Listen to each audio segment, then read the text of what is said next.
Dear students, আজি মই তোমালোকলৈ এটি কুৱেশ্যন পেপাৰ আগবঢ়াইছোঁ। ইয়াৰ উত্তৰকেইটা মই কৈ নিদিওঁ, তোমালোকে পৰীক্ষা দিয়া অনলাইনৰ জৰিয়তে। এনেকুৱা এটি কুৱেশ্যন পেপাৰ পৰীক্ষাৰ প্ৰশ্নবিলাক ফাইনেলত এনেকুৱা হ'ব পাৰে। দশম শ্ৰেণীৰ ইংলিছৰ কুৱেশ্যন পেপাৰ এইটো। এনচাৰবিলাক পিছত দিয়া হ'ব, আগতে তোমালোকে কমেণ্ট কৰিবা, মই প্ৰশ্নকেইটা বুজাই দি আছোঁ।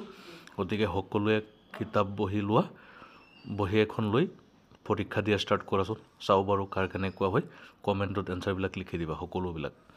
এতিয়া ব'লা ভিডিঅ'টি ষ্টাৰ্ট কৰোঁ।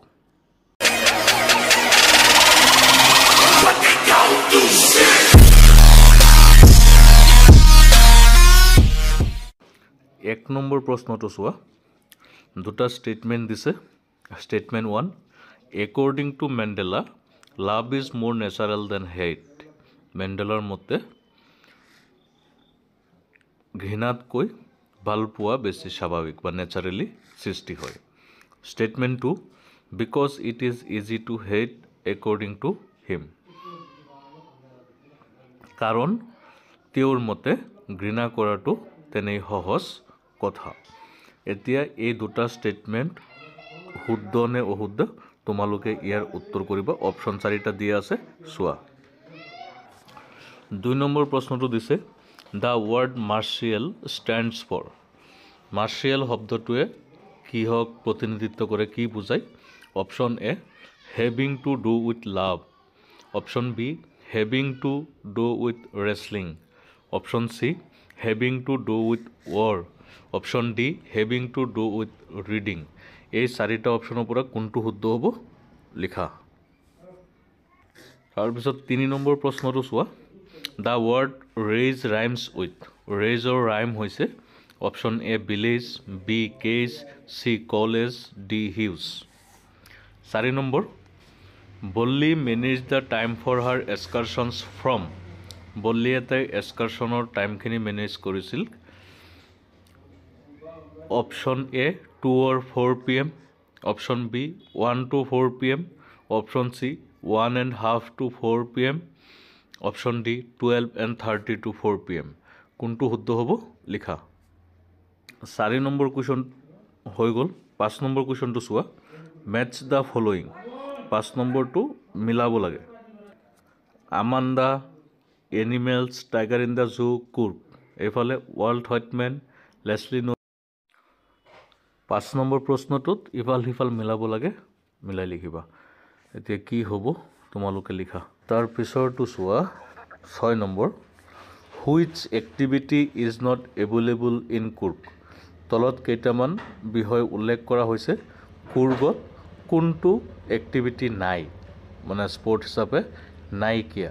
ইজ নট এভেইলেবল, নাই কোনটো কোৱা। অপশ্যন এ হৈছে mountain biking, B rope climbing, C canoeing, D river rafting. কোনটো শুদ্ধ হ'ব কোৱা। 7 নম্বৰত দিয়া হৈছে, between Mysore and coastal town of Mangalore dash a place of heaven. Option দিয়া হৈছে situates, B sits, C establishes, D occurs. এই 4টাৰ ভিতৰত কোনটো শুদ্ধ অপশ্যন লিখা।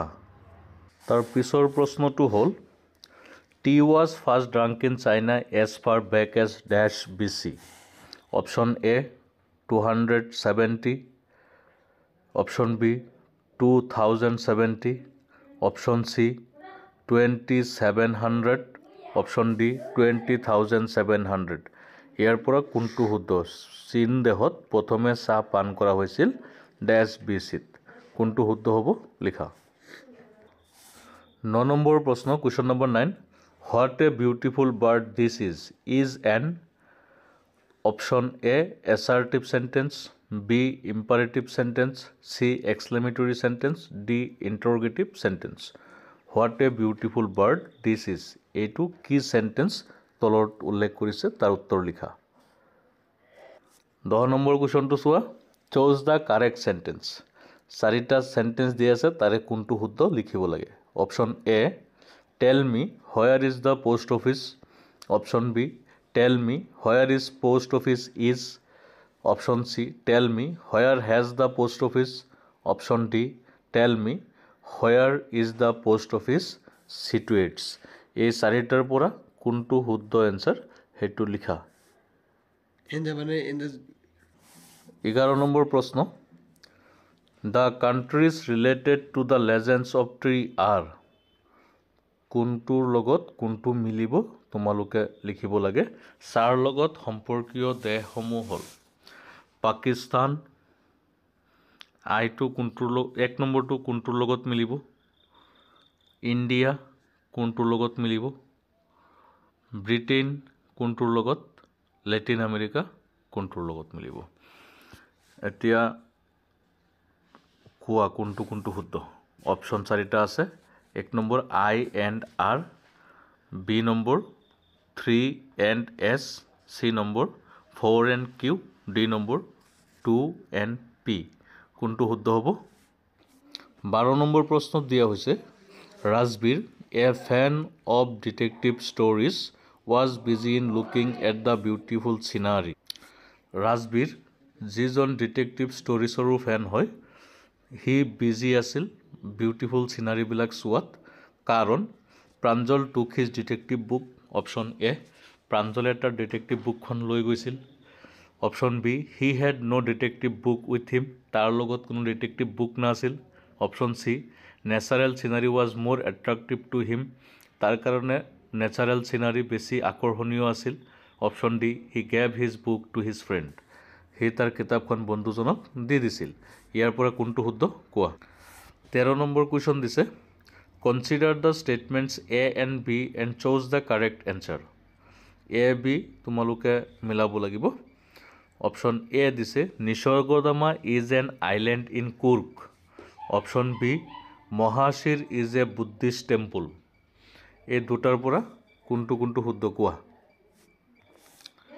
14 নম্বৰ কুৱেশ্যনত দিছে দ্য পোষ্টমাষ্টাৰ ৱাজ পোষ্টমাষ্টাৰজন আছিল ফানি ফেট ফিবুল ফৰমোষ্ট ইয়াৰ পৰা কোনটো শুদ্ধ 15 নম্বৰ the tiger should be lurking in option A the jungle B the shadow C the water hole D the cage কোনটো শুদ্ধ হ'ব লিখা question number 16 the author of Footprints without Feet is Footprint without ফিটৰ লিখকজন হৈছে চাৰিটা option দিয়া হৈছে কোনটো শুদ্ধ লিখা তাৰ পিছৰ প্ৰশ্নটো দিয়া হৈছে what type of men was Griffin Griffin কেনেকুৱা ধৰণৰ ব্যক্তি আছিল useless person B sensible C lawless person D mannerless person question number 18 dash men are free from faults option A few B a few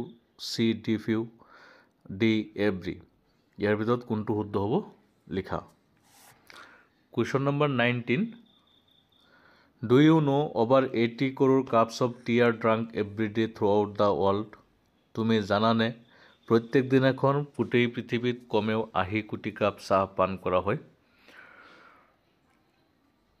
option A wheel exclamation wow exclamation C whee exclamation D whee exclamation ইয়াৰ কোনটো শুদ্ধ হ'ব লিখা question number 20 Horace got angry when someone talks about dash option A honour among thieves option B honour among women option C honour among librarians option D honour among pretty ladies ইয়াৰ ভিতৰত কোনটো শুদ্ধ হ'ব লিখা question number 21 give me a PAN two write option A to B by option C with option D up ইয়াত কোনটো preposition বহিব ৰাইটৰ লগত লিখা question number 22 who came to meet Isabel option A policemen B Henry C Max D Fowler আজাবেলৰ লগত লগ কৰিবলৈ কোন আহিছিল লিখা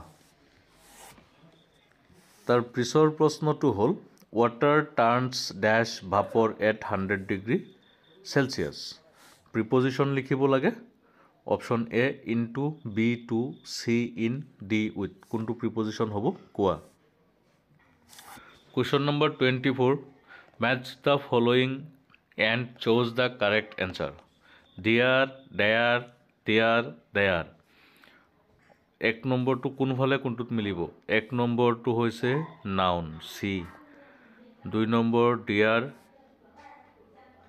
এডজেক্টিভ দিয়াৰ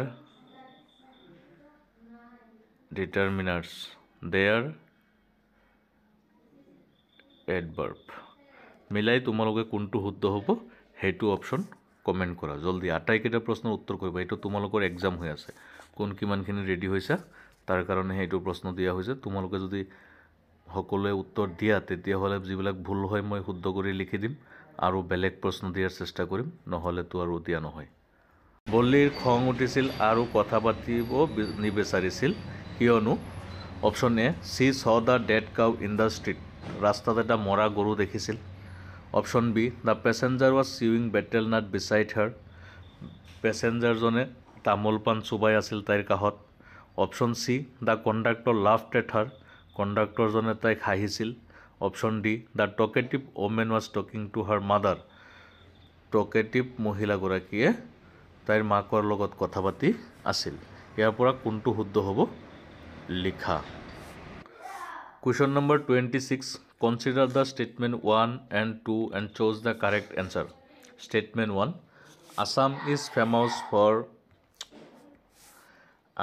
famous for tea option statement 2 the people of Assam depend only on tea plantation এই দুটাৰ পৰা কোনটো ষ্টেটমেণ্ট শুদ্ধ কি হ'ব অপশ্যন 4টা দিয়া হৈছে লিখা question number 27 and custard gobbled him dash here gobble means ইয়াত অৰ্থটো কি এফেক্ট eat greedily ইয়াত বি টু ইট কেট নহয় চি বাইট ডি হিট কোনটো শুদ্ধ হ'ব লিখা question number 28 he has done the work the correct passive form is এইটো সেন্টেন্সৰ পেসিভ ভয়েস কোনটো চিনাক্ত কৰিব লাগে option A the work has been done by him option b the work have been done by him option c the work is been done by him option d the work had been done by him d question number 29 you seem to have done your homework before coming Pranjal's father said in surprise here the speaker means T from আসামত এটা হাৰি আছে যেতিয়া প্ৰাঞ্জলহত গাড়ীৰে গৈ আছিল বাগিচাৰ ফালে তেতিয়া প্ৰাঞ্জলৰ দেউতাকে ৰাজবীৰক কৈছিল তুমি চাগে ইয়ালৈ অহাৰ আগতে হোমৱৰ্কখিনি কৰি আহিছা ইয়াত প্ৰাঞ্জলৰ দেউতাকে কোৱাৰ উদ্দেশ্যটো কি আছিল option A Rajbir completed his homework every day given by his teacher ৰাজবীৰৰ শিক্ষকসকলে দিয়া হোমৱৰ্ক ৰাজবীৰে ডেইলি কমপ্লিট কৰে option B Rajbir worked hard at home ৰাজবীৰে ঘৰত কঠোৰ পৰিশ্ৰম কৰে option C Rajbir was at home in doing his homework Rajbir ঘৰতে হোমৱৰ্ক কৰি আছিল Rajbir studied about tea before coming to Assam ৰাজবীৰে অসমলৈ অহাৰ আগতে চাহৰ বিষয়ে পঢ়িছিল কোনটো শুদ্ধ হ'ব question number 30 where did the hack driver take the narrator first hack ড্ৰাইভাৰজনে নেৰেটৰক প্ৰথমে কলৈ লৈ গৈছিল option A Oliver's mother's farm house option B Fitz shop C Gustaf shop D Grays shop কোনটো শুদ্ধ লিখা question number 31 where was the safe hidden ছেফটো ক'ত লুকাই থোৱা হৈছিল বা লুকাই আছিল অপশ্যন এ ইনচাইড দ্য আলমিৰা option B behind a painting option C under the bed option D in a box তাৰ পিছৰ প্ৰশ্নটো হৈছে আকৌ দুটা ষ্টেটমেণ্ট দিছে তোমালোকে বাছনি কৰিব লাগিব option statement 1 tea is popular everywhere in the world statement 2 but it became popular in England at first ইয়াৰ পৰা কোনটো শুদ্ধ কোনটো ভুল কি হ'ব অপশ্যন কোৱা question number 33 this is dash U option A B an C the D some কোনটো আৰ্টিকল বহিব বা ডিটাৰমিনাৰ্ছ বহিব লিখা Question number 34. He is learning well behind his desperate eyes.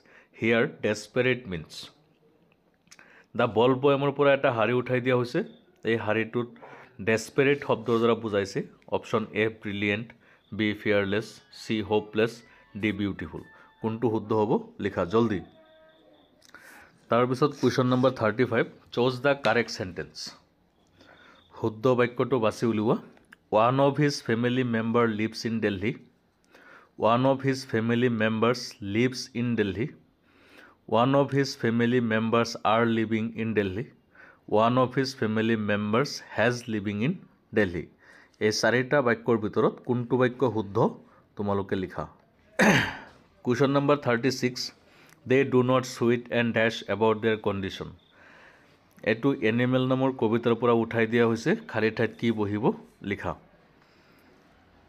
Question number 37 There is a languid emerald sea dash the word languid means languid er অর্থ কি আমন্দা নামৰ কবিতাৰ পৰা উঠাইছে কোনটো হ'ব লিখা Question number 38 After how many years of white rule did Mandela become South Africa's first black president শ্বেতাংগ মানুহৰ কিমান বছৰ শাসনৰ পিছত মেণ্ডেলা প্ৰথমবাৰ সাউথ আফ্ৰিকাৰ প্ৰেসিডেন্ট হৈছিল অপশন চাৰিটা দিয়া আছে 3 centuries 4 centuries 2 centuries 5 centuries লিখা Question number 39 The season of joy in Coorg commences from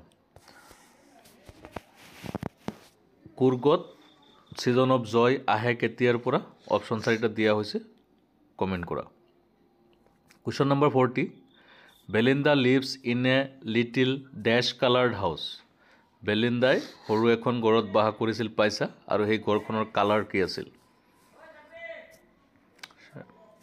Question number 41 He did not come to school dash his fever ইয়াত তোমালোকে তলৰ চাৰিটা অপচনৰ পৰা বাছনি কৰিব লাগে কি বহিব due to by virtue of with the help of in the face of কোনটো শুদ্ধ হ'ব লিখা Question number 42 He is an eminent writer here eminent means brilliant famous populous tremendous Question number 43 Question টোৰ আগত এটা প্যাৰাগ্ৰাফ দিয়া হৈছে প্যাৰাগ্ৰাফটো তোমালোকে এবাৰ ভালকে পঢ়ি লোৱা The following Sunday Lensu came a bit earlier than usual to ask if there was a letter for him It was the postman himself who handed the letter to him while the master experiencing the contentment of a man who has performed a good deed looked on from his office What is the antonym of usual usual or বিপরীত শব্দ কি Question number 44 The synonym of contentment is contentment or synonym কি a state of unhappiness a state of satisfaction a state of selfishness option D a state of being calculated এই চাৰিটাৰ ভিতৰত কোনটো শুদ্ধ হ'ব Question number 45 The noun form of performed is performer noun হৈছে option A performing B performance C performed D performation এই চাৰিটাৰ পৰা কোনটো শুদ্ধ noun performer হেতু তোমালোকে লিখিব লাগে 45 টা এমসিকিউ গল তোমালোকৰ এতিয়া আহিছে আমাৰ কোৱেশ্চন আনসাৰ সেকশন বি ইয়াত চাবা কোনবিলাক তোমালোকে পাৰা কোনবিলাক তোমালোকে নোৱাৰা 46 number answer any 6 of the following যিকোনো 6টা প্ৰশ্নৰ উত্তৰ কৰিব লাগে A how did the rain change and what happened to Lensu's field বৰষুণ কিদৰে পৰিৱৰ্তন হৈছিল আৰু লেন্সুৰ পথাৰখনৰ কি হৈছিল option B question B why was the postmaster amazed after seeing the letter postmaster জনে চিঠিখন চাই কিয় এমেজ হৈ পৰিছিল C how was the military general's attitude changed military generalৰ attitude মেণ্ডেলাৰ প্ৰতি কেনেকৈ পৰিৱৰ্তন হৈছিল D why were two national anthems sung দুটা ৰাষ্ট্ৰীয় সংগীত কিয় গোৱা হৈছিল? E what is the significance of the Coorg regiment? Coorg ৰেজিমেণ্টৰ ছিগনিফিকেণ্ট কি? F how did Valli react when she had seen the dead cow? মৰা গৰুটো দেখি বল্লীয়ে কেনেকুৱা প্ৰতিক্ৰিয়া প্ৰকাশ কৰিছিল? G why does old white men feel more at home with animals? কবিয়ে জীৱ জন্তুৰ লগত কিয় ফিল এট হোম অনুভৱ কৰিছিল? H why does Amanda want to be Rapunzel? Amanda কিয় ৰাপুঞ্জেল হ'ব বিচাৰিছিল? এইবোৰ প্ৰশ্নৰ তোমালোকে উত্তৰ লিখিব লাগে। কোনবোৰ প্ৰশ্নৰ উত্তৰ তোমালোকৰ তাত নাই কমেণ্ট কৰা, মই তাৰ উত্তৰ দি দিম। আৰু যিবিলাক আছে জানা তোমালোকে এনচাৰ দিয়া। তাৰপিছত চি দিছে ছেকশ্যনত ৰেপিড ৰিডাৰৰ পৰা supplementary 47A describe the meeting between Isabel and Max. Max আৰু আজাবেলৰ মাজৰ মিটিং বৰ্ণনা কৰা। অৰ দিছে give a character sketch of Horace Danby. Horace ডানবিৰ চৰিত্ৰ চিত্ৰণ কৰা। 48 how did Griffin prove himself to be a bad scientist? গ্ৰিফিনে কিদৰে প্ৰমাণ কৰিছিল তেওঁ এজন ভাল চাইণ্টিষ্ট নহয়?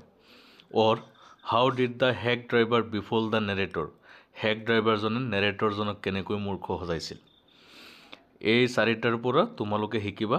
এই চাৰিটাৰ পৰাতো এটা কুৱেশ্যন তোমালোকৰ ফাইনেলত থাকিবই, গতিকে শিকা। অপশ্যন ছেকশ্যন ডি দিয়া হৈছে 49 কুৱেশ্যন নম্বৰ ৰাইট এন এছে on any of the following topics. যিকোনো এটা টপিক্সৰ ওপৰত এছে লিখা। নেশ্যনেল পাৰ্ক ইন আছাম, অসমৰ ৰাষ্ট্ৰীয় উদ্যানৰ বিষয়ে। B uses and abuses of mobile phone, mobile ফোনৰ উপকাৰ আৰু অপকাৰ। C duties of a student, ছাত্ৰৰ কৰ্তব্য। অৰ দিছে ষ্টৰী এটা লিখিব লাগে। ষ্টৰীটোৰ থুলমূল কাহিনীটো মই কৈ দিছোঁ। এজন ৰিক্সা পোলাৰ আছিল আৰু তেওঁ এদিনাখন ৰাতি ঘৰলৈ গৈছিল আৰু তেওঁ ৰিক্সাত কি কৰিছিল, এটা পাৰ্চ পাইছিল আৰু পাৰ্চটো মেলি দেখিছিল তাত এটা কাৰ্ড আছে অনাৰৰ নামৰ সৈতে।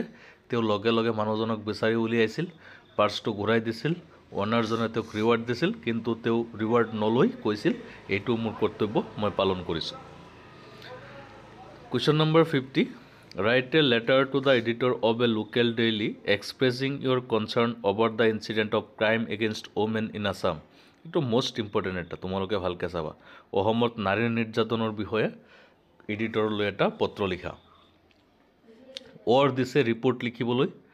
Use the following information and write a report. ইয়াৰ থুলমূলটো মই কৈ দিছোঁ। এটা ফ্লাড ৰিলিফ কেম্প আয়োজন কৰা হৈছিল ছাত্ৰ ছাত্ৰীৰ জৰিয়তে, আৰু তেওঁলোক কেনেকৈ ক'ত গৈ কি কাম কৰিছিল সেইবিলাকৰ বিষয়ে লিখি তোমালোকে এটা ৰিপৰ্ট তৈয়াৰ কৰা। এইটো ইম্পৰ্টেণ্ট আছে মোটামুটি, কিন্তু তোমালোকে ভালকৈ শিকিবা। Question number 51 translate into your mother tongue. মাতৃভাষাত অনুবাদ কৰা যিকোনো তিনিটা। We must obey our parents, এইটো মই অনুবাদ কৰি নিদিওঁ। 2 number it seems the boy is intelligent. 3 number why did you not come to school এষ্টাৰডে।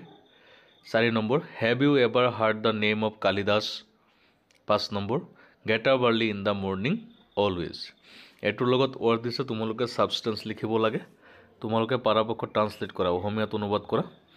52 নম্বৰত আকৌ এটা আনচিন পেৰাগ্ৰাফ দিছে তোমালোকক।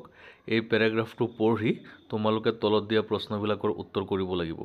সকলোৱে ভালকৈ পঢ়ি লৈ ইয়াৰ উত্তৰবিলাক কৰিবা আৰু কমেণ্টত লিখি দিবা, মই চাম কি হৈছে। ছেকশ্যন ই আকৌ অলপ গ্ৰামাৰ আছে চোৱা। 53 number correct the forms of the verbs and rewrite the sentence. Tense শুদ্ধ কৰা। 1 number you go' to Delhi last year, এইটো শুদ্ধ কৰিলে কি হ'ব? 2 নম্বৰত দিয়া হৈছে if I be you I would not have called him again, এইটো কৰিবা তোমালোকে। তাৰপিছত 54 number change the voice form of narration, voice change কৰিবা তোমালোকে দুটাৰ। আৰু 55 number combine the following sentence into single sentences, combine sentence কৰিবা এই দুটা। এইখিনিত তোমালোকৰ 90 মাৰ্কছ আছে আৰু ইণ্টাৰনেল এছেছমেণ্ট। গতিকে সকলোৱে আটাইকেইটা প্ৰশ্নৰ উত্তৰ লিখা, কমেণ্ট কৰা। কোনটো পাৰা নাই সেইকেইটাও লিখিবা আৰু আটাইখিনি প্ৰশ্নৰ উত্তৰ কৰিবা নিজৰ এড্ৰেছ সহ।